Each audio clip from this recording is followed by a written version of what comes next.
Okay, I've got a couple things. I've been playing boogie for years. This is part of my style. But anyways, I'm going to do a C6 here. A C6 is a way that I use sometimes. I go like this. So I get a basically a C, and then a C6, and a C7. Okay. So sometimes I mirror these. Okay. So now I'm going to go. The most basic one I can think of is this one here.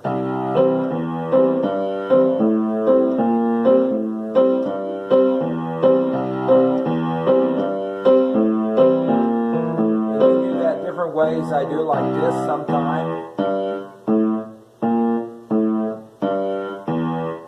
but I think I have a tendency to do it more like this, or like this.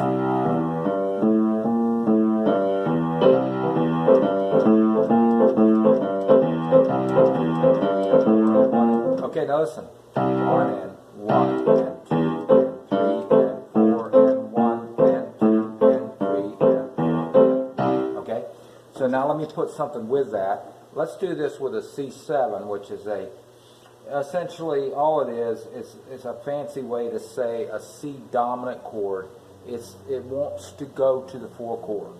That's what a dominant chord wants to do. So if I'm in C, it wants to go to F. Like that. Okay? So this right here is called a flat 7. That's a 7, natural 7 of the C scale. Now this right here, in a dominant chord, wants to move over, and that's really determining it. That wants to go to the 3rd of the 4th. So, not to get that complicated, but if you can think about it, here's a C7. Okay, C, E, G. That's a regular triad. Okay, and this right here is added in there, and I kind of got this C over here. Okay, so now let me do some stuff here rather than talk about it. Okay, and now that right there is going to go over to a 4 chord, and the 4 chord is going to be an F. And sometimes I'll walk it up like that, and I'll use different fingerings. It doesn't matter. And then I want to show you something here about. It's pretty cool. Now watch my hands. I don't necessarily do it this way, but I don't really think about it. But okay. Now what I usually do when I do this, I don't go over and do this right here. I usually go and put my F here like this. Okay? I just do this. This is a C7, and it's what they call this right here. This is the C7. But it is a, how can I describe this? This is first position. This is this is called an inversion or another form. And as I move it up, and that's something you want to get used to doing. But a lot of times you can just go like this. Here's a C7. I don't have to go over here and catch an F7. I can just go like this. Like that. I'm just catching a quick little going to the 4 chord. But what I was saying about this other thing is this dominant chord is you can just think of E, G, and B flat. Now, by the way, that is, for other reasons, that is an E diminished, okay? But right now we're not working on that. But now I move this like this, and just move this finger right here, called economy of motion, okay? Okay. Now I'm just going to do something off. I'll do a couple of things here. Let me just do a standard one, what I might do. Okay. Just if I was playing bass guitar. And really and truly, I'm doing like this. That's all I'm doing with this hand.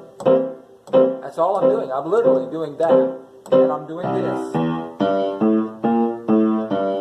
Sometimes this is a C, E, G, A, B flat, which is a flat 7, which is always the quickest way to find it is always go down a whole tone from what you're going with. If you're in C, it would be B flat.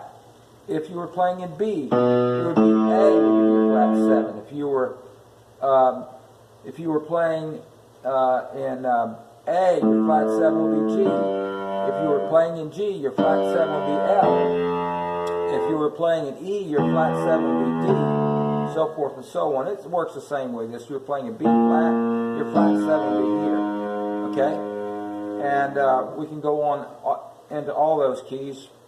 G flat, we don't care. Okay? Okay, now, see, here we go. Now, I'm going to do a quick little, and I'm going to show how to do it. You want to throw something in there. You don't want to, I'm going to just rattle some stuff off, okay? And then I'll show you how to do it. Try to, anyway. Okay? So, I do a C6, like that. And I might come over here and do a C6, and then maybe an F7. That'd be a C, A, G, E, and I just go F, E flat, C, A. And it takes a while to get this, but, and I don't have to be playing, you want to do this hand separately. And you could go to, you're doing circle fists here, like that, okay? I just did a C6, and then an F7, and a C6 again. And that's how I'm just going to just...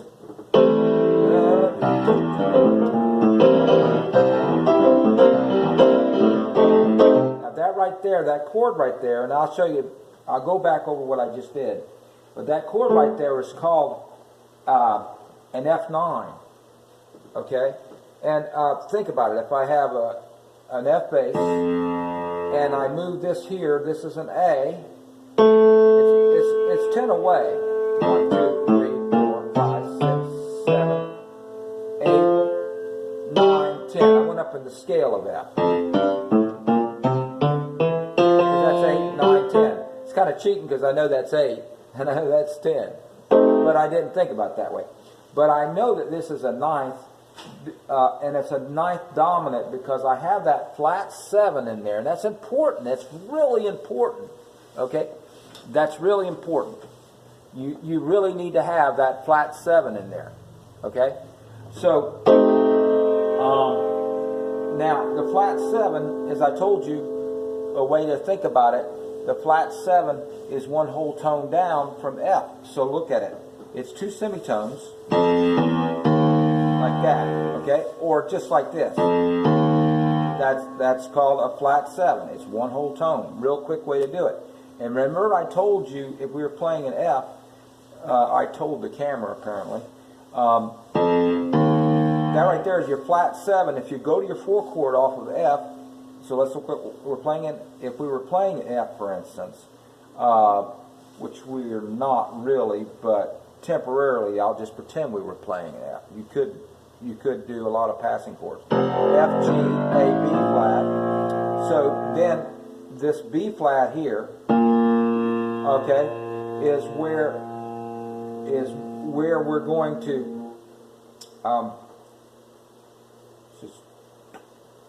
I'll skip that part. Okay, so I'm doing this.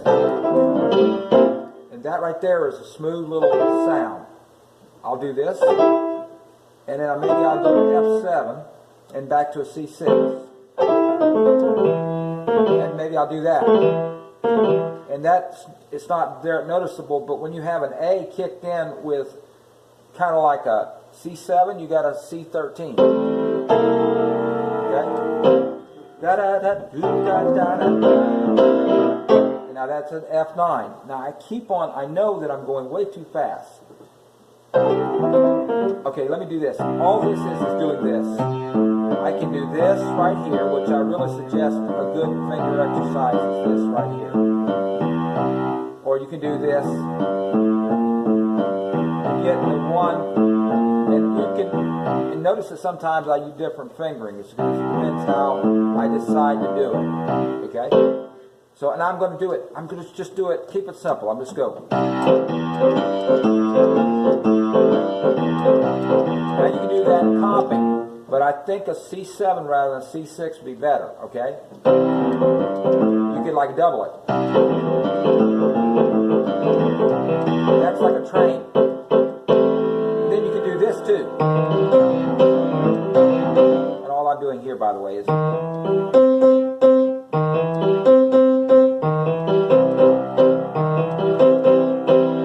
you go to your 4 chord, which would be C, D.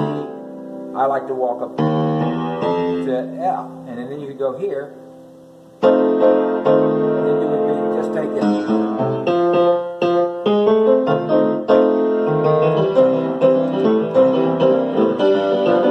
That right there, now I just went to the 5 chord, which is a C, D, E, F, G. And a lot of times I like to go down like this.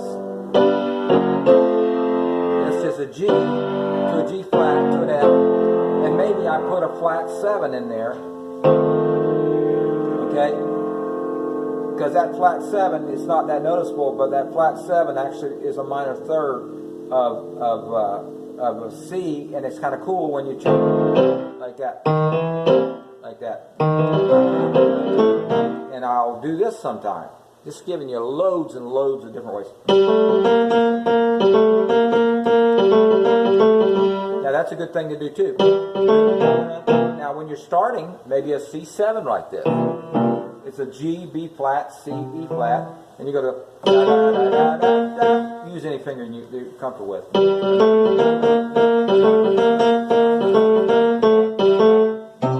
Okay?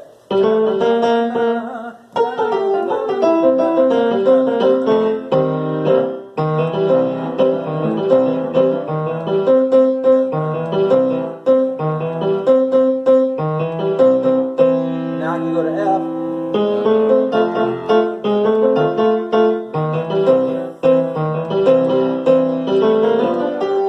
Now that right there, it's not that noticeable, but I play guitar and that's a bluegrass thing, okay? And it actually comes, I'm on G. Now that really comes out of true blues. That really is part of the E blues, like that. But we're we're taking blues and we're transposing it down to starting with, we're taking E, and now we're kind of getting, I've done this thing forever, but one day I was playing around with it, and I said, wait a minute, that's E blues there, because I was noticing that this pattern on the guitar, okay, I think I was in the middle of a lesson, and I've been doing this forever.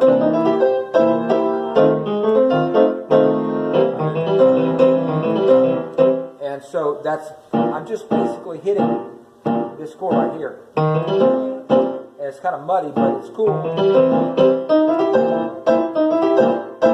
And when you have a band behind you, that's really cool sounding, okay? But now I'm going to go back to where we were, because we're covering a lot of material. And I'll take and I'll smash that down like that. And I'll get a lot of things going on that way, because I'll get a C, a B flat, an A, and a G, and I'll come through here, and I might go like this. Okay? Now that's not that hard, but it does take practice. I happen to have done, I don't remember which one I did. I possibly could have done this one. I think I did this one. I do a C6. And I don't continue doing, I could do this, which basically for all practical purposes is the arpeggio. The first song I learned was Near My God to Thee, and I used the Walt Whitman course when my first piano teacher, and I think I played it like this. Something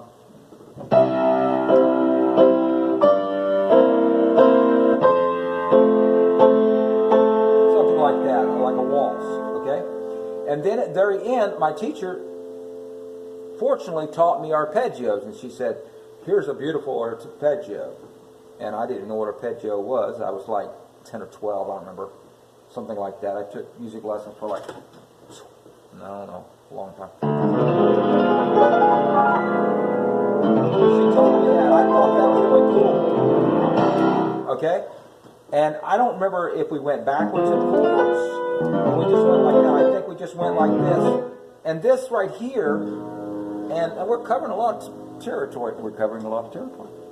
I haven't been on my doing a video lately, and I just